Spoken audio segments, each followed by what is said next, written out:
Кейбір түс жорушылар түсте базарды көруді дүние мүлік деп жорған.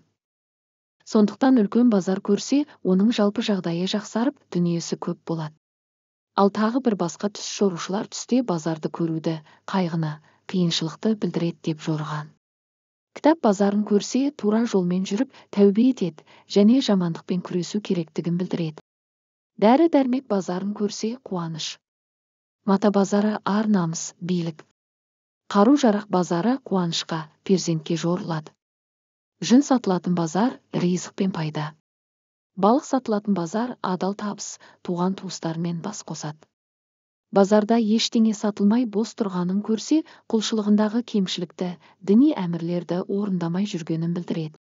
Егер базарда барлық нәрсе толып тұрғанын көрсе, түс көрген адамның сенімінің күштілігін, әрбірсін исламның шарттарына лайық түрде шешетінін, Алланың шынайы құлы екенін білдіреді.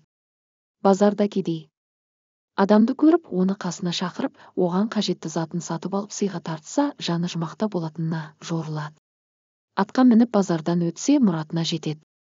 Базардың ортасында намаз оқығанын көрсе, үйленген болса, перзентті болады, бойдақ болса, үйленетінін білдіреді.